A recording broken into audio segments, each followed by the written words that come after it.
Cuando yo era pequeñita, yo tenía un parcho, ¿cuál era? En este ojo. No, en este. Que este es el bueno, sí. Y entonces, porque era lo que llamaban turnia, o sea, que parece que este ojito se entraba. Entonces, para que no se entrara, porque le decían un ojito vago, pues tenían que taparte el otro para que el otro cogiera la fuerza, ¿verdad? Y yo tenía, mi mamá me hacía rizos que a mí no me gustaban para nada. Porque eran de esos que hacían boing, boing. Los que rebotaban, los que rebotaban. Y entonces a mí me hacían mucho bullying en la escuela. Por los risitos, a la misma vez por los lentes, que era muy gordo, y el parcho. Y entonces más allá de eso, cuando era más grande, pues los braces. Sí. Pero mi mamá tenía un salón de belleza. Entonces yo veía cómo la gente entraba y cómo salía. El poder y yo decía, esto es como cuestión de truco, ¿verdad? Hay que ver cómo es que se trabaja esto, qué es lo que hay que hacer.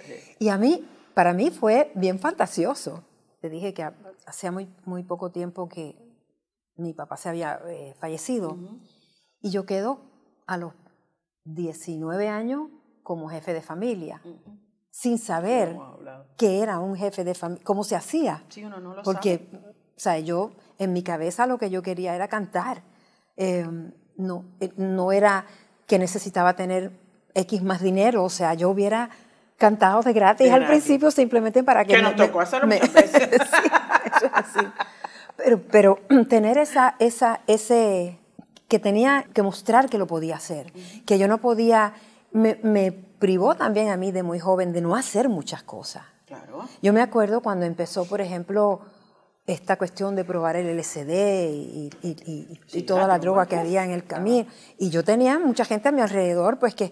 Y yo, fíjate que yo pensaba, porque una amiga me dijo que ella lo había probado en el LSD en terapia, en una terapia psicológica, y que le había ido muy bien. Y yo le preguntaba, pero ¿cómo se sentía? ¿Cómo era? Porque estaba muy curiosa, ¿eh? Lo único es que yo pensaba, hay cosas que te pueden enganchar. Y yo tenía demasiado o sea, era yo, era mi mamá, era mi hermano, ¿me entiendes? Entonces yo decía, es como un dominó, si me voy yo, se van detrás de mí. Entonces había que tener una manera que yo... Entonces yo hacía muchas preguntas sobre eso, porque, por ejemplo, para escribir canciones o para lo que estaba pasando con los Beatles en esos momentos, todo eso era sumamente interesante, pero nunca y yo no bebo, ni fumo, o sea, no ni yo tampoco. Todo ese tiempo, ¿verdad?